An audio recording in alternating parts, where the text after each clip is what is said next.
یہ میں کیوں اتنی ساری مثالیں آپ کو دے رہا ہوں؟ جو خود کسی فیلڈ میں کامیاب نہ ہو، جس کے پاس ایک ایسا ہدف اور ایسا ویژن ہو جس میں ہم نے دیکھ لیا کہ وہ کامیاب نہیں ہو سکا، تو ہمیں کامیابی کے طریقے وہ کیسے بتائے گا؟ کیا خیال ہے؟ اب میں آپ کو کچھ مثالیں دیتا ہوں.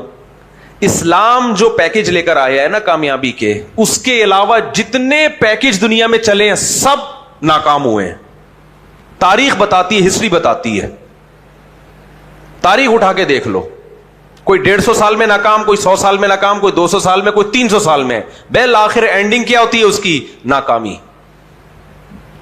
رشیا ایک سسٹم لے کر آیا تھا، سوویت یونین، جس کو کمیونزم کہا جاتا ہے. سب کو پتا ہوگا، اتنی ہسٹری سے تو سب واقف ہوتے ہیں نا. ملکوں کے ملک نگلنا شروع کر دیے اس نے.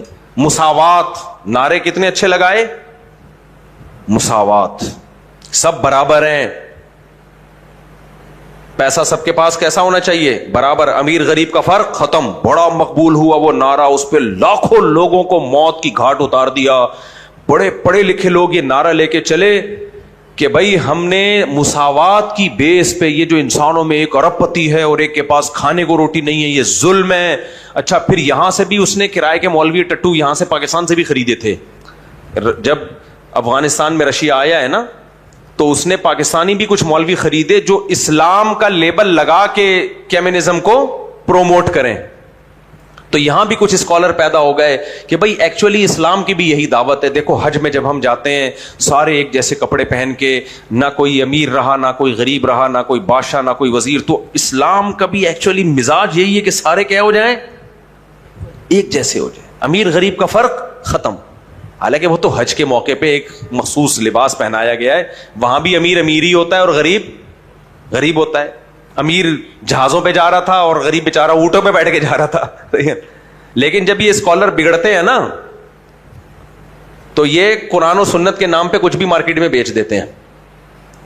تو یہاں بھی بہت سارے مولویوں نے اسی کو، بھٹو بھی بڑا متاثر تھا، جو بھٹو وزیر اعظم تھے نا، وہ بھی اس نعرے سے بڑے متاثر تھے. خیر، لیکن جب وہ ناکام ہوا ہے نا، وہ نظام، ناکامی کے بعد گورباچوف نے اعلان کیا، یہ بڑا مشہور ہوا تھا اس کا یہ مقولہ، کہ ہمیں اتنے بڑے نظام کا تجربہ پہلے کسی چھوٹے سے گاؤں پہ کرنا چاہیے تھا. ہم دیکھتے کہ چلتا ہے کہ نہیں. ہم نے درجنوں ملکوں پہ یہ تجربہ کیا اور سب کا بیڑا غرق کر دیا. سمجھ میں آ رہی ہے بات؟ گورباچوف نے کہا تھا ہمیں اس نظام کا تجربہ پہلے کہاں کرنا چاہیے تھا؟ چھوٹے سے گاؤں پہ کر کے دیکھتے کہ چل بھی پا رہا ہے کہ نہیں پا رہا. اور ہم نے اتنے سارے ملک، جس میں بھی سوویت یونین کی حکومت تھی، روس کی حکومت تھی اس وقت، یعنی اپنی غلطی کا اس نے خود اعتراف کیا اور وہ نظام بری طرح ناکام ہو چکا. پھر یورپ نے جس نظام کو دنیا میں نافذ کیا ہوا ہے، آزادی، لبرلزم، جس مذہب سے بغاوت، یہ سرمایہ دارانہ نظام لے کر آئے. یہ وہ نظام نہیں لائے جو رشیا، انہوں نے کہا نہیں امیر امیر ہونے دو، غریب کو غریب ہونے دو. وہ سارا سیٹ اپ وہاں سے لیا. عورت کو آزادی اور یہ سب چیزوں کے بعد جا کے آپ کو پتا ہے اتنی بری طرح وہ خدا کی قسم ناکام ہو چکے ہیں، اتنی بری طرح ناکام ہو چکے ہیں کہ سر جوڑ کے بیٹھے ہوئے کہ ہم جائیں کہاں. یہ جو آپ کو میڈیا پہ دکھایا جا رہا ہے یہ کچھ اور ہے. ان کے ماہرین جن چیزوں پہ سر جوڑ کے بیٹھے ہوئے ہیں وہ کیا ہے؟ وہ بالکل ایک ڈیفرنٹ دنیا ہے. اس وقت پتا ہے دنیا کا سب سے بڑا مسئلہ ترقی یافتہ ملکوں کے لیے کیا بن چکا ہے؟ آپ کو پتا ہے کیا بن چکا ہے؟ کہتے ہیں کہ پہلی جنگ عظیم، دوسری جنگ عظیم اور کووڈ کرونا سے اتنے لوگ مر کے نسل کو نقصان نہیں ہوا ہے جتنا ہم نے گروتھ ریشو ختم کر کے اپنی قوموں کو فنا کی طرف لے کے چلے گئے ہیں ہم. یہ سب سے بڑا مسئلہ بن چکا ہے. میں بھی انشاءاللہ کوشش کر رہا ہوں اس پہ ایک باقاعدہ پراپر ڈاکومنٹری بنا کے لوگوں کے سامنے ثبوت کے ساتھ لے کر آؤں، ریفرنسز کے ساتھ. انہوں نے کیا کیا؟ انہوں نے کہا یہ شادی بیاہ اور یہ سب اولاد یہ مذہبی لوگوں کی باتیں ہیں. بھائی آزادی ہے، تمہاری مرضی بچہ پیدا کرنا ہے کرو، نہیں پیدا کرنا ہے کہ نہیں کرو. عورت چڈی پہنے، بنیان پہنے، کچھ پہنے نہ پہنے، آزادی. یہ ایک سسٹم لے کر آئے نا عیسائیت سے بغاوت کے نتیجے میں. انہوں نے بولا بھائی مذہب کو نکالو سوسائٹی سے, یہ بہت تجربے ہو گئے, مذہبی لوگوں نے بہت الو بنایا, اس طرح کی باتیں کرتے تھے وہ. آپ 400-500 سال پہلے یورپ کی ہسٹری دیکھ لیں, اس میں یہی ہے کہ یار یہ مذہب کو کیا کرو, سوسائٹی سے نکالو. ان کے بڑے بڑے مفکرین نے کتابیں لکھی, لوگوں کو ایک مائنڈ بنایا, اس مائنڈ کا رزلٹ کیا نکلا ہے؟ قوم کو ترقی دلانے کے لیے جو سیٹ اپ دیا تھا وہ سیٹ اپ قوم ہی کو نکل گیا. نہیں سمجھ میں آ رہی؟ بہت مشکل ہے. وہ سیٹ اپ نے کیا کیا؟ قوم کو نگل گیا. ہماری جو اگلی نسلیں جرمنی میں, اٹلی میں, فرانس میں جب جائیں گی نا تو جرمن نظر نہیں آئیں گے, پٹھان, پنجابی, مہاجر, بنگالی یہ نظر آئیں گے وہاں پہ ان کو. یہ میں 100% سے بھی مسجد میں بیٹھ کے آپ کو میں رپورٹ پیش کر رہا ہوں. ہو سکتا ہے اگلی نہ ہو, اگلی نسل میں ہو جائے, 2-4 نسلوں کے بعد جرمنی گیا, ملک ہوگا جرمن, اس کو کہا جائے گا جرمنی, زبان بھی جرمن ہوگی, لوگ میں اور آپ ہوں گے. نہیں آئی میرا خیال ہے بات. قوم کو کھا گیا یہ نظام. اس سے بڑی, اتنی بڑی ناکامی تو دنیا میں کسی قوم کو اب تک ہوئی نہیں ہے. جو کسی بھی قوم کے گروتھ ریشو کو مینٹین رکھنے کے لیے جو فرٹیلٹی ریٹ ہے نا وہ 2.1 ہے. کتنا ہے؟ مردان یونیورسٹی میں ہمارے ایک جاننے والے ہیں, ان کی بڑی زبردست ریسرچ ہے. میں نے ان سے کہا تھا کہ آپ آئیں تو ہم یہ ریسرچ پوری ریفرنسز کے ساتھ ایک پوڈ کاسٹ میں شیئر کریں گے. تو اس پہ میں انشاءاللہ ایک پریزنٹیشن دوں گا تاکہ ابھی ہمارے جو مسلم لیگ کے نہیں ہے, ابھی اسمبلی میں ان کا بیان آیا کہ پاکستان کی آبادی بہت تیزی سے بڑھ رہی ہے, اس کو روکو, پاگل ہو گئے ہیں یہ دماغ خراب. ان کو پتہ نہیں دنیا میں ہو کیا رہا ہے, دنیا میں ہو کیا رہا ہے. دنیا ہمیں جو کم کرنے کی فکر میں لگی ہوئی ہے وہ اس لیے نہیں کہ دنیا کی آبادی بڑھ رہی ہے, اس لیے کہ ہم گھٹ رہے ہیں, یہ کمبخت پھیلے جا رہے ہیں, یہ جاہل ہو کے ہم پہ حکومت کریں گے اور ہماری ساری ٹیکنالوجی کی ایسی کی تیسی ہو گئی ہے. یہ سب ہر جگہ تو یہ قابض ہو جائیں گے. سائنسدان بھی ان کے ہوں گے, ناسا میں راکٹ میں ہمارے سائنٹسٹ جائیں گے, گوروں کا پروگرام بڑھ گیا. صحیح ہے. ابھی آپ کو یہ باتیں عجیب لگ رہی ہیں لیکن 4-5 نسلوں کے بعد آپ کو عجیب نہیں لگیں گی. یہ وہ لوگ کہہ رہے ہیں, ہم تھوڑی کہہ رہے ہیں. تو کسی بھی قوم کا جو گروتھ ریشو ہے نا, یعنی قوم کی بقا کے لیے, بقا کا مطلب کیا ہے؟ مثال کے طور پر جیپنیز کو ہم فرض کر لیتے ہیں قوم ہے, فرض کیا کر لیتے ہیں, ہے ہی ایک قوم, اور ان کی آبادی فرض کرو کتنی ہے, 10 کروڑ ہے. فرض کرنے پر گورنمنٹ نے کوئی پابندی نہیں لگائی ہے کیونکہ نیچے لوگ کہہ رہے ہیں 10 کروڑ نہیں اتنے کروڑ ہے, مجھے تھوڑی یاد ہے کتنے کروڑ ہے یار, 5 کروڑ کر لو. آپ لوگ کی توجہ مجھے خیال ہے نہیں ہے. اب 5 کروڑ قوم کو ہم نے کیا کرنا ہے, سویلائز کرنا ہے. 5 کروڑ قوم میں ہم نے اچھے سائنٹسٹ پیدا کرنے ہیں. یہی ہوتے ہیں نا ٹوپی ڈرامے چلا رہے ہوتے ہیں. ایکچولی بچے کی مینڈکوں کی طرح بچے تھوڑی پیدا کرنے ہم نے. ایکچولی 2 بچے ہوں, ایجوکیٹڈ ہوں, پڑھے لکھے ہوں, ڈاکٹر ہوں, انجینئر ہوں, وہ زیادہ اچھے ہیں ان بچوں سے جو ٹماٹر بیچیں. یہ ایک نظریہ تھا. ہمارے پیغمبر نے کیا نظریہ تھا وہ میں بتاؤں گا ابھی. وہ نظریہ 1400 سال سے چل رہا ہے, آج بھی کامیاب ہے وہ. اس لیے میرے بھائی ہمیں محمد صلی اللہ علیہ وسلم کے علاوہ کسی اور کو لفٹ کرانے کی بالکل بھی ضرورت, کیا خیال ہے, نہیں. اٹھا کر پھینک دو باہر گلی میں, نئی تہذیب کے انڈے ہیں گندے. اور یہ جو ٹیکنالوجی اور سائنس کی تعلیم ہے یہ تو ہمارا سرمایہ ہے نا, اس میں تو آگے بڑھو. اس میں کس نے منع کیا ہے؟ ان کو تو ڈر ہے کہ یہ آگے بڑھ رہے ہیں اس میں. تو علم تو مسلم کی میراث ہے, جہاں سے چاہے ملے, چاہے وہ دین کا علم ہو چاہے وہ دنیا کا علم ہو. تو اب دیکھو, فرض کرو جاپان کی آبادی کتنی ہے, بولو 5 کروڑ. فرض کرو 2.5 کروڑ مرد اور 2.5 کروڑ عورتیں. کیا خیال ہے؟ تو ایک عورت 2 بچے کم سے کم پیدا کرے گی تو اگلی نسل 5 کروڑ رہے گی. دیکھو بچے عورت ہی پیدا کرتی ہے نا اب تک کی رپورٹ کے مطابق. تو 5 کروڑ میں 2.5 کروڑ آدمی تو کچھ نہیں پیدا کریں گے. کیا خیال ہے؟ بچہ پیدا کس سے ہوگا؟ 2.5 کروڑ عورتوں سے. ٹھیک ہے نا. اب 2.5 کروڑ عورتیں 2 بچے پیدا کریں گی تو اگلی نسل میں جب یہ 5 کروڑ بڈھے ہوں گے 20, 30, 40 سال کے بعد, یہ بڈھے ہوں گے لازمی, یا تو یہ قیامت تک کے لیے رہنے کے لیے آئے ہوئے ہوتے. پھر ہم کہتے ہیں ایک بچہ بھی پیدا کرنے کی ضرورت نہیں ہے. 20, 30, 40 سال میں یہ سب مارکیٹ سے کیا ہو جائیں گے, شارٹ. تو ایک عورت نے کم سے کم 2 بچے پیدا کیے ہوں گے تو یہ 5 کروڑ قوم 5 کروڑ کی 5 کروڑ رہے گی. لیکن ماہرین کہتے ہیں 2.1 بچے پیدا کرنا ضروری ہے, کیونکہ بچے مرتے بھی ہیں. کیا مطلب؟ 2.1 کا مطلب یہ ہے کہ 10 عورتیں 13 بچے پیدا کریں. 10 عورتیں 12 کے بجائے کتنے؟ 13 بچے, تاکہ ایک مر بھی جائے تو موت بھی تو ہوتی ہے نا, بچپن میں بھی ہو جاتی ہے, بعض دفعہ بڑے ہو کر بھی. تو کہتے ہیں کہ بھائی 100 میں ہم ایک ریشو رکھا ہوا ہے کہ اتنے مرنے کے لیے چھوڑ دو, کہ فرض کر لو اتنے مریں گے, تو کم سے کم کتنا ہونا چاہیے؟ 2.1. اس سے نسل بڑھتی نہیں ہے, جتنی ہے اتنی رہتی ہے. یہ کمبخت فارمولہ لے کر آئے تھے جو اسلام کے بالکل خلاف تھا. تقریباً 150-200 سال پہلے ایک مالتھا سے پیدا ہوا تھا مفکر, اس نے بولا تھا کہ جس اسپیڈ سے ہے نا ایک عورت 8 بچے پیدا کر رہی ہے تو 5 کروڑ کی آبادی کتنی 4 گنا تو کم از کم بڑھے گی, تو یہ کتنی ہو جائے گی؟ 20 کروڑ ہو جائے گی. پھر 20 کروڑ کو ملٹیپلائی کرو, ایک عورت 8 بچے, تو وہ تھوڑے بڑے ختم بھائی ختم, بس 50-60 سال کے بعد دنیا ختم. یہ پھینکی تھی لمبی اس نے کہا دنیا کیا ہو جائے گی. اس کے الفاظ ہیں کہ خوراک کی اتنی قلت ہوگی کہ لوگ ایک دوسرے کا گوشت نوچ نوچ کے کھائیں گے. یہ اس نے موٹیویٹ کیا لوگوں کو, کیلکولیشن کی, اس نے کہا کہ اتنے خربوزے پیدا ہو رہے ہیں, اتنے مالٹے پیدا ہو رہے ہیں, اتنی گندم, اس سے زیادہ اسپیڈ سے انسان پیدا ہو رہے ہیں, تو ایکچولی یہ ہوگا, پھر فلانا ہوگا, ڈمکانا ہوگا. تو وہ لوگ پاگل تھے. ہمارے مذہب نے ہمیں بتا دیا کہ جب بچہ پیدا ہوتا ہے تو ماں کی چھاتیوں میں دودھ کون پیدا کرتا ہے. یہ سائنسی اتفاق نہیں ہے. سائنسدان تو بولیں گے ایکچولی وہ ہارمونل چینجنگ ہے. بھائی یہ چینجنگ رکھی ہے کس نے؟ خدا نے رکھی ہے, تاکہ بچہ بھوک سے مرے نہیں. اس کا مطلب اس کی رزق کا ذمہ دار کون ہے؟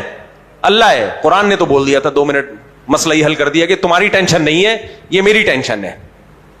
اور قرآن نے ہمیں یہ بھی بتا دیا تھا وَقَدَّرَ فِيهَا أَقْوَاتَهَا فِي 4 أَيَّامٍ. اللہ کہتے ہیں زمین کو بنانے سے پہلے, زمین بننے کے بعد 4 دن, اب وہ 4 دن یہ دنیا کے تھے, یہ اللہ والے 4 دن تھے. 4 ارب سال بھی ہو سکتے ہیں, 4 کروڑ سال بھی ہو سکتے ہیں. میں نے 4 دن تو صرف یہ کیا ہے کہ جو انسان اس میں پیدا ہوں گے ان کی خوراک کے ذخیرے میں نے اسٹور کیے ہیں. اس میں نہیں آئی بات. اب اللہ ایسے اسٹور نہیں کرتا کہ گندم کی بوریاں لے لے کے گوداموں میں ڈال دے. وہ اسٹور کا مطلب ایسی چیزیں زمین میں ڈال دیں کہ قیامت تک آنے والا آخری انسان بھی دبا کے پھوڑ پھاڑ سکے یا کھا سکے. اس میں ڈیزل بھی تھا, اس میں پیٹرول بھی تھا, اس میں سب کچھ. اللہ کہتے ہیں پہلے میں نے انسانوں کی خوراک کا بندوبست کیا ہے. اب بندوبست ایسے نہیں کیا کہ آدم علیہ السلام آئے تو ان کو 6 ارب انسانوں کی روزی مل گئی. نہ نہ نہ نہ, جیسے جیسے آتے جائیں گے, جتنے جتنے آتے جائیں گے اسی حساب سے وسائل دریافت ہوتے جائیں گے. تبھی قرآن کے الفاظ دیکھو, قدرہ, قدرہ کا مطلب مینجمنٹ ہے. یہ نہیں آئی سمجھ میں بات؟ مینجمنٹ کا مطلب کیا ہوتا ہے؟ اندازہ ہے کہ پراپر ایک مینجمنٹ کی گئی ہے. دیکھو ایک طریقہ یہ ہوتا ہے کہ ایک مہمان گیا, 100 آدمیوں کا کھانا ہے اور مہمانوں نے آنا ہے, ایک آج آئے گا, ایک کل گاؤں سے آ رہا ہے, ایک پرسوں آ رہا ہے, لیکن کھانا آپ نے 100 آدمیوں کو بنا دیا. تو جب ایک مہمان جائے گا وہ تو ایک کا کھائے گا نا, باقی 99 کا تو سڑ جائے گا نا. کیا خیال ہے؟ تو یہ مینجمنٹ تھوڑی ہے, یہ ہے کہ پکا 100 آدمیوں کا رکھ لیا ہے. مینجمنٹ یہ ہے کہ کھانا اس طرح سے اسٹور کیا جائے کہ جیسے جیسے لوگ آتے جائیں اسی حساب سے بنتا چلا جائے. تو اللہ کہتے ہیں میں نے مینجمنٹ کی ہے. آدم علیہ السلام جب آئے تھے نہ گیس کی ضرورت, نہ پیٹرول کی ضرورت, نہ بھاری بھرکم مشینوں کی ضرورت, نہ بجلی کی ضرورت. ان کو بہت زیادہ ضرورت ہوگی ایک عدد کدال کی, وہ انہوں نے کہیں سے لکڑی لے کے زمین کھود کے ایک درخت لگا لیا ہوگا یا تھوڑی سی کھیتی باڑی کر لی ہوگی. لیکن جیسے جیسے انسان آئیں گے اللہ نے ان کو دماغ بھی دیا, ہاتھ بھی دیے, پاؤں بھی دیے, پہیا ایجاد کیا انہوں نے, اور مشینیں ایجاد ہوتی چلی گئیں. اور اب آپ دیکھو اڑ اڑ کے پوری دنیا میں پہنچ رہے ہیں, بڑے بڑے جہاز بنا لیے, وہاں سے گندم آ رہا ہے, یہاں جا رہا ہے, دے مار 4.5. تو یہ ہے قدر فیہا اقواتہا, یہ مینجمنٹ ہے. نہیں آئی بات سمجھ میں؟ ہمارے لیے اللہ نے مسئلہ حل کر دیا تھا. اللہ نے کہا تم 2.1 اور 2.2 کے چکر میں پڑھنے کی تمہیں ضرورت نہیں ہے. تو خدا جب کوئی بات کہہ دے تو پھر آگے بحث ختم ہو گئی نا. کیا خیال ہے؟ ہم نے اپنے پیغمبر سے پوچھا نبی کریم صلی اللہ علیہ وسلم سے کہ کم بچے ہونے چاہیے زیادہ ہونے چاہیے. ہمارے نبی نے ہمیں گائیڈ کر دیا, قرآن نے بھی گائیڈ کیا ہمیں, ہمارے نبی نے ہمیں گائیڈ کیا. کیسے گائیڈ کیا؟ ایک صحابی نبی کریم صلی اللہ علیہ وسلم کی خدمت میں آئے, یا رسول اللہ انی اصبت امرأۃ ذات حسن ومال ومنصب وجمال او کما قال صلی اللہ علیہ وسلم او کما قال صحابی, کہ یا رسول اللہ مجھے ایک ایسی عورت کا رشتہ میسر آیا ہے, خوبصورت بھی ہے, مالدار بھی ہے, منصب والی بھی ہے, یعنی عہدہ ہے اس کے پاس, اور نسب بھی, خاندان بھی اچھا ہے. کسی عورت میں اس سے زیادہ کوئی اچھی صفت ہو سکتی ہے؟ پیسہ بھی ہو, کیا خیال ہے بھائی, سسرال پیسے والا ہو, کچھ نہ کچھ تو چھڑکاؤ ہو ہی جاتا ہے. گھڑی تحفے میں اچھی, میں غریب آدمی کی شادی کرو تو گھڑی بھی ایسی تحفے میں ملتی ہے, آدمی کہتا ہے کسی کو کیا دکھاؤں میں. تو چاروں چیزیں یا رسول اللہ اس خاتون میں, لیکن لہا لا تلد, ایک فالٹ ہے, بچہ نہیں ہوگا, بانجھ ہے. ہمارے نبی کہہ سکتے تھے کوئی بات نہیں, اسلام میں تو 4 شادیوں کی اجازت ہے, ایک اس سے کر لو, 3 بچوں والی سے کر لینا, کیا خیال ہے بھائی؟ کہہ سکتے تھے کہ نہیں کہہ سکتے تھے؟ وہ صحابی شرعی مسئلہ پوچھنے نہیں آئے تھے. اگر شرعی مسئلہ پوچھنے آتے تو نبی کہتے کر لو, شرعن کیا ہے, جائز ہے. اچھا, اس حدیث کو جب میں سناتا ہوں لوگ کہتے ہیں وہ بیچاری بانجھ عورت کہاں جائے, پھر نبی نے ان کو مشورہ دیا کہ نہیں کرو. بھائی اس زمانے میں 2-3 شادیوں کا رواج تھا, نبی کو معلوم تھا کہ اس کی کہیں نہ کہیں شادی ہو جائے گی, لیکن مجھ سے جو مشورہ لے رہا ہے اسے میں وہ مشورہ دوں گا جو اس کے فائدے کا ہوگا. آج معاملات تھوڑے ڈفرینٹ ہو چکے ہیں. آج اگر کوئی بانجھ عورت ہے تو ہم مشورہ دیتے ہیں کر لو بھائی, پھر اولاد کے لیے دوسری شادی کر لینا. لیکن اس زمانے میں سچویشن کیا تھی, ڈفرینٹ تھی. لڑکیوں کے لیے رشتوں کی کمی نہیں ہوتی تھی. تو وہ صحابی نے کہا یا رسول اللہ خوبصورت بھی, مالدار بھی, منصب بھی, جمال بھی, مال بھی, یعنی خاندان بھی, سوری, لیکن لہا لا تلد, ایک مسئلہ ہے, اولاد نہیں ہوگی. آپ کہہ سکتے تھے کسی بھی قوم کے جو نسل ہے نا وہ اگر 2.1 ریشو چل رہا ہے تو کوئی بات نہیں. حضرت ابو ہریرہ کے اتنے بچے ہیں, حضرت خالد بن ولید کے اتنے ہیں, عبداللہ بن مسعود کے اتنے, حضرت عمر کے اتنے, تو تمہارے اگر نہیں ہوئے تو 2.1 سے تو ابھی بھی ہم الحمدللہ بہت اوپر چل رہے ہیں. دوسرا, غربت مہنگائی دیکھو. غربت مہنگائی کا عالم یہ ہے کہ فاقے پڑ رہے ہیں, پیٹوں پہ پتھر باندھے جا رہے ہیں, اور عرب میں بچوں کو بھوک کے خوف سے قتل کیا جا رہا ہے کیونکہ وہ مانے حمل تدبیریں جانتے نہیں تھے. بچہ پیدا ہونے کے بعد بعض دفعہ قتل کرتے تھے کہ کھائے, اس کو کھلانا پڑے گا. یہ حالات چل رہے ہیں, اور تمہیں بچوں کی فکر ہے.